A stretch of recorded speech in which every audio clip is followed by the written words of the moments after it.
अस्सलाम वालेकुम, this is Anila Shahzad with Global in 5 minutes. अरब ममालिक ने आपस में एक मीटिंग की है सीरिया के मुतालिक। सऊदी अरब में ये मीटिंग हुई है और बहुत ही इंटरेस्टिंग, बहुत ही इम्पॉर्टेंट ये मीटिंग है। इस मीटिंग में तमाम शुरका अरब ममालिक में से जो बुलाए गए हैं उनका हमको आपको बताएंगे। और ये कि बहुत ही खुश आइन बात है कि इतने सालों के बाद, यानी 10 साल से ज़्यादा हो गया है सीरिया को एक सिविल वॉर में फंसे हुए। उससे पहले इराक के अंदर यूएस की इन्वेजन हो गई, अफगानिस्तान के अंदर यूएस की इन्वेजन हो गई, और उसके बाद ये कि अरब स्प्रिंग के आने से तमाम जो अरब कंट्रीज़ हैं मिडल ईस्ट में और नॉर्थ अफ्रीका में, वहाँ पे जंगों के सिलसिले शुरू हो गए। सिविल वॉर कह लें या प्रॉक्सी वॉर्स कह लें, या जैसे भी, मतलब कि बहुत ही खाक और खून का मंजर पेश करता रहा ये पूरा मिडल ईस्ट इतने साल। और इसी झगड़ों के बीच में एक दूसरे से कट भी गए अरब ममालिक जो हैं। बहुत सारे ऐसे थे जो कि जिन्होंने सीरिया से बिल्कुल ताल्लुकात ख़त्म कर दिए थे, बिकॉज़ जब उनकी सिविल वॉर शुरू हुई तो ज़ाहिर है यूएस मीडिया और जो वेस्टर्न मीडिया ने बहुत ज़्यादा इस चीज़ को उछाला कि बशार अल असद अपने ही लोगों के ऊपर जुल्म कर रहा है, ह्यूमन राइट्स वायलेशन कर रहा है, और इस प्ली के ऊपर तमाम अरब कंट्रीज़ ने बशार अल असद के साथ ताल्लुकात ख़त्म कर दिए थे। तो अब ये 10 साल के बाद आप समझ लें कि सबसे पहले तो ये कि चाइना ने जो सऊदी अरब और ईरान के बीच में रिप्रोचमेंट करवाई है और उनकी दोस्ती करवाई है, उसके बाद इन्होंने टर्की ने ये बोला कि रशिया ने बोला कि सीरिया और टर्की के बीच में अब दोस्ती हो जानी चाहिए। तो इन सब चीज़ों को देखते हुए, इस पेशरफ्त को देखते हुए, अरब लीडर्स ने ये कहा है कि जो हम सीरिया के साथ रिकंसाइल करेंगे अब, तो उसकी को हमें, यानी अरब लीडर्स को ही उसको लीड करना चाहिए, बिकॉज़ ये हमारी हमारी गेम है और हमें ही इसमें आगे बढ़कर ये काम करना चाहिए, बजाय इसके कि कोई और तीसरी पावर आए और वो हमारे बीच में दोस्ती करवाए। तो Gulf Arab foreign ministers and their counterparts from Egypt, Iraq, Jordan, ये सब सैटरडे वाले दिन यहाँ मौजूद थे। इसके अलावा भी कंट्रीज़ के लोग मौजूद थे, वो भी हम आपको बताएंगे। बहरहाल ये एक अरब समिट आप समझ लो, अरब फॉरेन मिनिस्टर्स की मीटिंग समझ लो कि सीरिया को किस तरह अब हम वापस अपने अरब लीग में स्पेशली कैसे शामिल करें, और अरब के जो फोल्ड है उसमें कैसे इसको वापस लेकर आएं। तो Arab nations discuss Syria's return to Arab League in Saudi Arabia. और ये कि 2011 में ये जो प्रो डेमोक्रेसी प्रोटेस्ट हुए थे, जब ये सिविल वॉर शुरू हुई थी, उस वक्त बशार अल असद ने उसकी जो आर्मी है उसने क्रैक डाउन किया था डेफिनेटली, क्योंकि वो समझ रहे थे कि ये ऑर्केस्ट्रेटेड हैं, बाहर से करवाए जा रहे हैं, तो उन्होंने क्रैक डाउन किया। तो बहरहाल उस वक्त इन सब की आपस में हो गई। Bahrain, Kuwait, Oman, Qatar, Saudi Arab, UAE और इजिप्ट, इराक और जॉर्डन, ये तमाम 9 कंट्रीज़ हैं जिनके मंदूबीन जो हैं यहाँ पर आए हैं और इन्होंने ये मीटिंग में बातचीत की है। 12 साला जो जंग, जिसका सिलसिला हम कह सकते हैं अभी भी जारी है सीरिया के अंदर, इसके अंदर बहुत दुख की बात कि हाफ अ मिलियन, यानी 5 लाख से ज़्यादा लोग जो हैं वो मारे गए हैं, शहीद हुए हैं। और उसके अलावा सीरिया की जो आधी पॉपुलेशन है वो डिस्प्लेस हो गई, यानी बहुत सारे मुल्क से बाहर और बहुत सारे मुल्क के अंदर ही अपने घरों को से उनको छोड़ना पड़ा और डिस्प्लेस हो गए, कैंप्स में जाकर वो रह रहे हैं। तो बहुत अफसोसनाक ये सिचुएशन है सीरिया के लोगों की, और इस वक्त डेफिनेटली उसको मदद चाहिए कि दुनिया की जो कम्युनिटी और स्पेशली जो मिडल ईस्ट है वो इसको अपने साथ रीअलाइन करें, ताकि वो अपने हालात को ठीक कर सकें, अपने लोगों को वापस बुला सकें, उनको अच्छे तरीके से वापस सेटल कर सकें।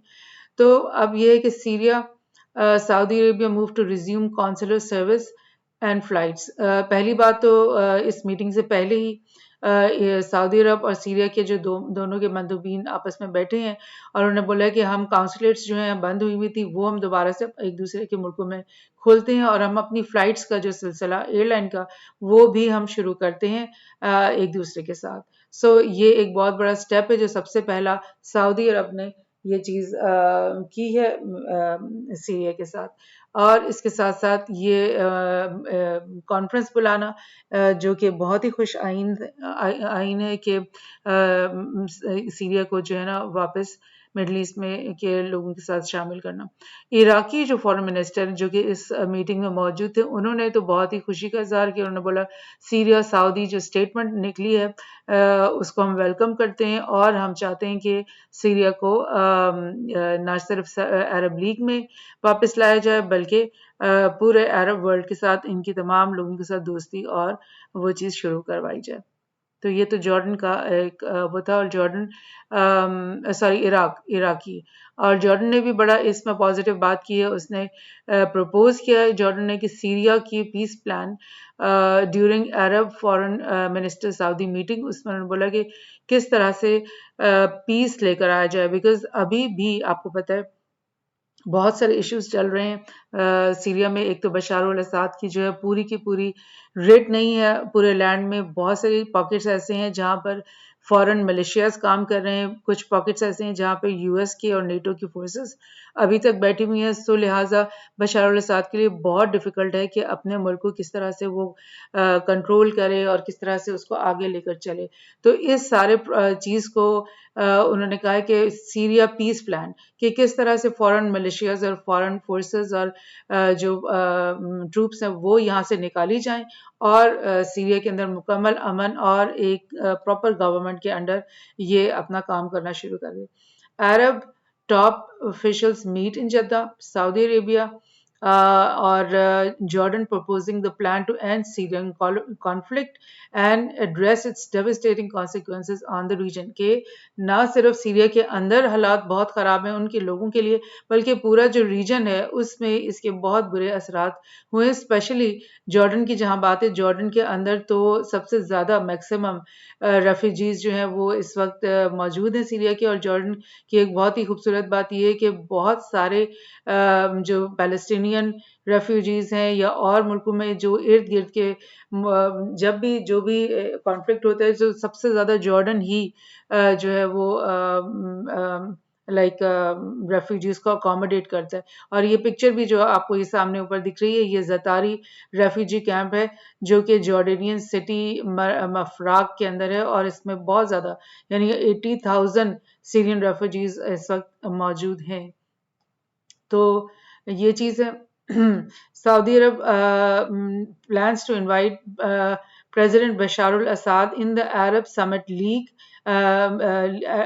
League Summit जो कि मई के महीने में उसने होना है इस समिट ने। तो उसमें सऊदी का इरादा है फुल कि वो बुलाएंगे सीरिया को और उसको उसमें दोबारा से वापस लेकर आएंगे। लेकिन कुछ ममालिक हैं जिनका ये है कि वो थोड़ा रिलक्टेंट हैं। उनमें से एक मुल्क है कतार। कतार के फॉरेन मिनिस्टर ने ये बोला है इस कॉन्फ्रेंस के एंड में कि अभी कुछ इश्यूज हैं, अभी एकदम से जो है ये बड़ा मुश्किल है हमारे लिए इस चीज़ को एक्सेप्ट करना कि सीरिया को हम अरब लीग में वापस ले आएं और उससे पूरी दोस्ती कर लें। क्योंकि उसने बोला कि कतार ने इससे पहले जो है सीरियन अपोजिशन ग्रुप्स को बहुत ज़्यादा लाइक वो सपोर्ट किया था। और सीरियन जो रेफ्यूजीज हैं बाहर जो इधर जॉर्डन में हो गए इधर उधर हो गए उनको डोनर एड्स भी उन्होंने बहुत दिए। लेकिन उन्होंने बोल रहे हैं कि the war has stopped but Syrian people are still displaced and they are many other issues. वो कह रहे हैं कि जो अभी हमने रिजॉल्व करने इससे पहले कि हम सीरिया के साथ अपने ताल्लुकात ठीक कर लें। बहरहाल ये उनका बयान तो है लेकिन फिर भी उम्मीद है कि जिस तरह से सऊदी अरब इस प्रोसेस को लीड कर रहा है तो तमाम ममालिक जो हैं वो जल्द ही इस फोल्ड में आ जाएंगे। इसी तरह टीआरटी ने भी ये इसको कवर किया। उन्होंने बोला कि Arab diplomats meeting in Saudi Arab Jeddah agree to find a solution for Syrian civil war और emphasize करें कि importance of having an Arab leadership role in efforts to end it। यानी वो इस बात पे बहुत ज़्यादा मुत्तफ़िक हो गए ये सब लीडर्स कि ये जो काम हमने करना है, सीरिया के साथ जो हमने रिप्रोचमेंट करनी है, दोस्ती करनी है, इसको लीड हमें हमें ही करना है। हमने इसको आगे बढ़कर पहला स्टेप लेना है। बिकॉज़ यू नो कि ये बहुत ज़्यादा ये चाइना और रशिया ने जब ये ममालिक के बीच में दोस्ती और ताल्लुकात ठीक करवाने का जो सिलसिला शुरू किया, तो अब इनको फ़ील हुआ है कि हमें ये लीडरशिप लेनी चाहिए, हम दूसरों को क्यों अलाउ करें। इसलिए ही सऊदी अरब ने ये और एमबीएस ने ये चीज़ को बहुत जल्दी करने की ये कोशिश कर रहे हैं। तो बहरहाल मीटिंग में ये यही डिस्कस हुआ कि अरब लीग में जो है इसको लाया जाए, लेकिन उन्होंने स्टेटमेंट्स तो दी हैं, लेकिन अभी कोई डिसीजन फाइनल अभी नहीं हुए हैं। और ये जो है सऊदी फॉरेन मिनिस्टर ने कहा बिकॉज ऑफ द रीज़न, जैसे मैं आपको बता रही हूँ कि ना सिर्फ कतार बल्कि एक दो और ममालिक जैसे यूएई है और जैसे मोरक्को है, इन सबको भी कुछ ना कुछ इश्यूज हैं अभी सीरिया से। तो बहरहाल Arab diplomats however agreed that the region must play a leading role in the efforts to broker a solution for the Syrian crisis। तो बहरहाल ये इतना ज़रूर हम कह सकते हैं कि ये बहुत ही खुशआइन बात है कि इससे पहले यूएस और बाकी दीगर ममालिक जो है वो इधर इंटरफेरेंस करते रहे हैं और वो यहाँ पे जंगों को लाइक हवा देते रहे हैं, जंगों को इनिशिएट करते रहे हैं। और अरब के मुख्तलिफ ममालिक जो हैं वो उनकी बातों में आकर उन्होंने अपने ही दोस्त ममालिक, अपने ही रीजनल ममालिक को के साथ प्रॉक्सी वॉर में उनका साथ दिया और इससे बहुत तबाही मची है पूरे मिडल ईस्ट और north African region, MENA region इसको कहते हैं। और ये चीज़ बहुत खुशाइंद है, बहुत खुशी की बात है कि मुसलमान ममालिक जो हैं वो आपस में मिल कर के बैठे हैं और अपने क्राइसिस, अपने इश्यूज़ को अब रिज़ॉल्व करने की उन्होंने तहैया कर लिया। Thank you.